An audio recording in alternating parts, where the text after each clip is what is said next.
সরকার গঠনের পর থেকেই আমরা দেখতে পাচ্ছি যে বাংলাদেশে নানান রকম ষড়যন্ত্র শুরু হয়ে গেছে এবং বাংলাদেশ যখন আন্তর্জাতিক বিশ্বে তার বন্ধু তৈরি করছে এবং নানান রকম চুক্তি করছে এবং বাংলাদেশকে শক্তিশালী হওয়ার পথে চলে যাচ্ছে, তখন কিন্তু আমাদের যে বিগত দিনে যে দিল্লির যে আগ্রাসন, যে আধিপত্য, সেইগুলো নড়ে চড়ে বসেছে।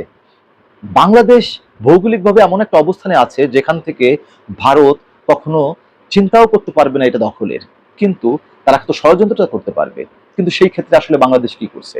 সেই ক্ষেত্রে বাংলাদেশ তার আন্তর্জাতিক বিশ্বে যারা বন্ধু আছে তাদের সাথে চুক্তি করছে। আমাদের তিস্তা চুক্তি হলো এবং প্রধানমন্ত্রী তারেক রহমান খুবই শক্তভাবে বলেছে তিস্তা যে প্রজেক্ট, সেই প্রজেক্ট অবশ্যই অবশ্যই বাস্তবায়ন হবে এবং এটাই তাদের মাথা ব্যথার কারণ। কারণ ভারত তিস্তার পানি প্রবাহে ৫৬টা বাদ দিতে পারে, কিন্তু বাংলাদেশ দিতে পারে না, এটাই তাদের ধারণা ছিল।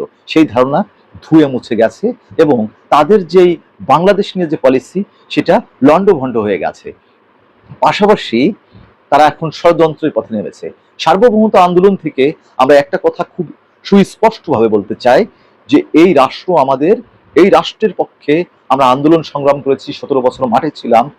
আমাদের যে চিন্তা ছিল সেই চিন্তার জায়গা থেকে আমরা বদ্ধপরিকর এবং ভারতের যে সেবাদাসী হাসিনা এবং ষড়যন্ত্রকারী আওয়ামী লীগ সহ যারা আছে তাদের বিরুদ্ধে বাংলাদেশের সংখ্যাগরিষ্ঠ মানুষ অবশ্যই অবশ্যই তাদের সেই চিন্তার জায়গায় এখনো একত্রিত আছে। হয়তোবা রাজনৈতিকভাবে দলীয় স্বার্থে বিভেদ হতে পারে, কিন্তু ভারত প্রশ্নে এবং হাসিনার প্রশ্নে কোনো ধরনের ছাড় দেওয়া হবে না।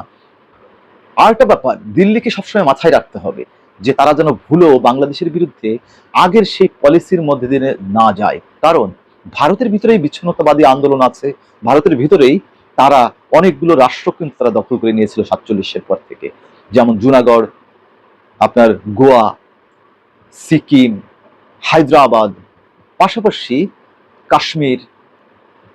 তো এখানে ভারতের মাথায় রাখতে হবে যে বাংলাদেশের বিরুদ্ধে তারা সরাসরি কোনো ধরনের স্টেপ নিলে তারা নিজেরাই খণ্ড বিখণ্ড হয়ে যাবে। পাশাপাশি আসলে ভারতের কতটুকু সক্ষমতা আছে আদতে ভারতের বাংলাদেশের সাথে যুদ্ধ করার বা যে কোনো এই দেশের বিরুদ্ধে যে কোনো সামরিক যে অভিযান বা সামরিক যে আগ্রাসন বা যুদ্ধ, সেটা করার মতো কোনো ধরনের সক্ষমতা তাদের নেই।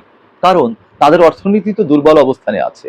হয়তোবা ভারতের যারা গবর খেকো আছে, যারা দীর্ঘমেয়াদী চিন্তা করতে পারে না বা এই তত্ত্বগুলো বুঝে না, তারা হয়তোবা নানান রকম কথা বলতে পারে। ভারতের যে গদি মিডিয়া আছে, বিজেপির মিডিয়া আছে, শিবসেনার যে মিডিয়া আছে, তারা নানান রকম বড় বড় কথা বলতে পারে।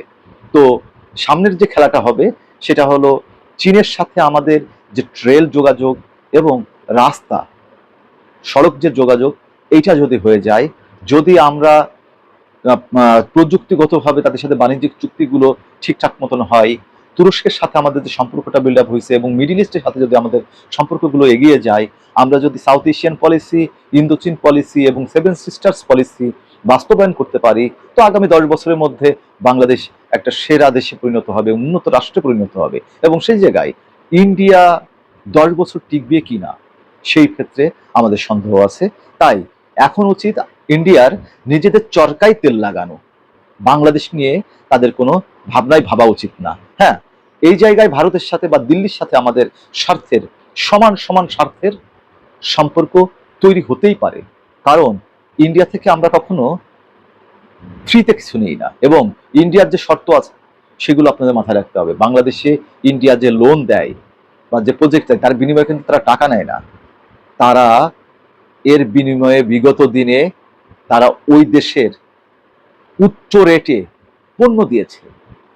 তাতে করে আমরা চাইলেই কম দামে কোথাও থেকে কিছু কিনতে পারিনি বা ভালো জিনিস কিনতে পারিনি।